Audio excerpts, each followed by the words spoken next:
ओम शांति। हमें अपने कर्मों को दो प्रकार से भोगना होता है, जैसे कि हमें बाबा ने बताया है, एक योग के द्वारा और एक भोग के द्वारा सफल करना होता है।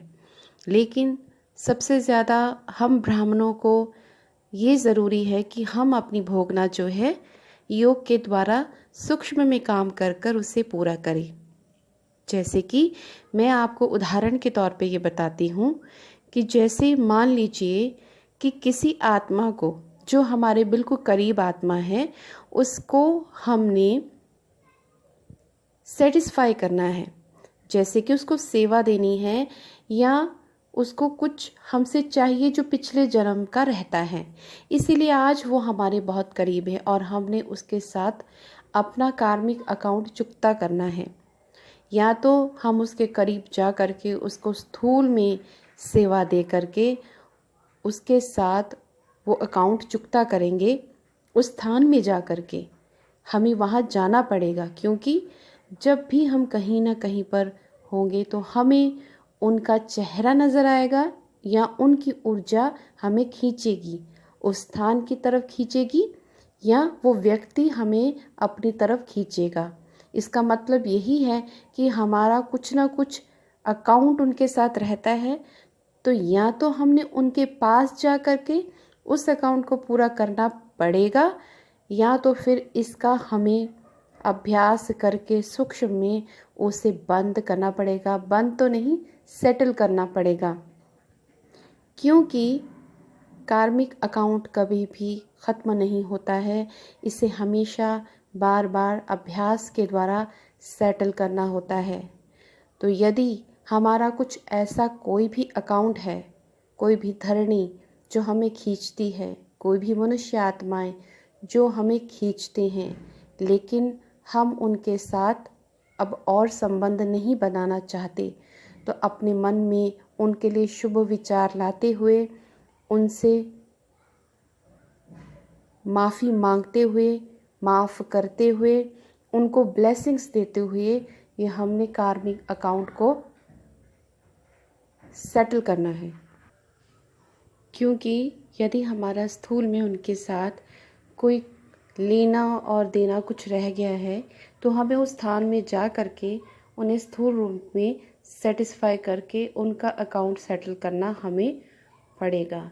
लेकिन यदि हम उस स्थान में जाना नहीं चाहते, उन आत्माओं के साथ संबंध आगे कैरी फॉरवर्ड नहीं करना चाहते, क्योंकि हमें लगता है कि उनके साथ हमें साइलेंट रहना ही अच्छा है, हमारे लिए बेस्ट है, या उन लोगों के साथ हमें दूर रहना ही अच्छा है, तो इसमें कोई भी हमने कोई गलत सोच हमने क्रिएट नहीं करनी है। चाहे वो जो हैं जैसे हैं उनको स्वीकार करते हुए, उनको ब्लेसिंग्स देते हुए, माफ़ी मांगते हुए, योग अभ्यास करते हुए हमने उस वाइब्रेशन को कट करना है, उनसे अपना अकाउंट सेटल करना है। और जब हम ये अभ्यास करेंगे तो उधर से ऊर्जा आना बंद हो जाएगी और वहाँ की ऊर्जा हमें खींचेगी नहीं। क्योंकि एक तो हो गया स्थूल रूप में उनको देना, दूसरा हो गया सूक्ष्म में जब बाबा से हमने 100% एनर्जी खींची और उनको हमने देना है 90%, तो 100% का योग होगा, सूक्ष्म में योग होगा, 100% का अभ्यास होगा, तो तभी हम उनको 90% दे पाएंगे। नहीं तो ये ऐसा ही अकाउंट चलता रहेगा। और अगर हम योग अभ्यास नहीं करेंगे, बाबा से शक्ति ऊर्जा नहीं लेंगे, तो हमें फिर उनको स्थूल में जाके सेटिस्फाई करना पड़ेगा, मेहनत करनी पड़ेगी, अकाउंट आगे करना पड़ेगा, फॉरवर्ड करते रहना पड़ेगा। तो सोचिए, तो हमें कितनी और ज़्यादा मेहनत की ज़रूरत पड़ेगी। इसलिए बाबा हमेशा कहते हैं कि 24 घंटे हमें हर कर्म करते परमात्मा के साथ अटैच रहना है, ताकि जो भी हम कर्म करें वो सुकर्म ही होंगे।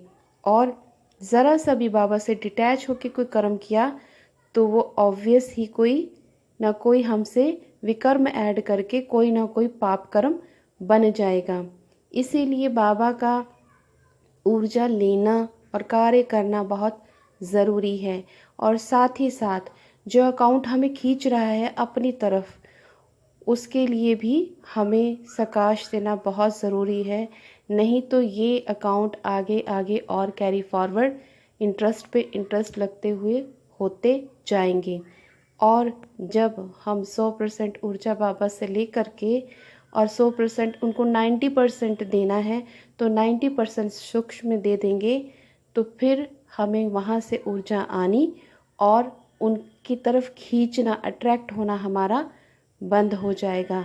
तो ये रही सूक्ष्म में बड़ी ही बारीक और छुपी हुई अदृश्य बातें जो मुझे कि मनन चिंतन से समझ आई हैं और जो मैं आपके साथ शेयर कर रही हूँ। ये मेरा अपनी तरफ से समझना था। बाबा ने जो मुझे चिंतन करवाया कि यदि किसी के साथ कार्मिक अकाउंट सेटल करना है, उसे 150% देना है, तो मुझसे तो ऊर्जा 200% लेगी, 150 उसमें से ऊर्जा उसको देगी और बाकी की ऊर्जा में से सेविंग में रखेगी और ख़र्च करेगी अपनी सारी दिनचर्या के लिए। तो सोचो आपको कितना अभ्यास और बाबा की कितनी याद करना महत्वपूर्ण है। तो इसलिए हमें सारे दिनचर्या में बाबा को याद करना है और अपने कार्मिक अकाउंट सूक्ष्म में सेटल करने हैं। नहीं तो फिर हमें ये स्थूल में देने पड़ेंगे।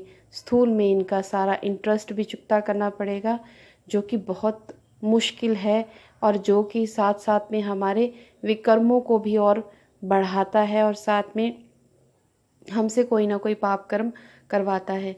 लेकिन जब हम बाबा की याद में कोई ना कोई कार्य करेंगे या उनको सकाश देंगे, तो ये एक पुण्य कर्म भी बनता है, हमारी शक्ति को एलिवेट भी करती है, साथ में बाबा से अटैच करती है, श्रीमत पे चलाती है, वातावरण को शुद्ध करती है और उन आत्माओं के प्रति हमारे मन में जो खटास रह गई है, मतभेद रह गया है, उसको ख़त्म करती है और आगे के लिए हमारा जो भविष्य है वो बहुत सुरक्षित और सुंदर बन जाता है। ओम शांति।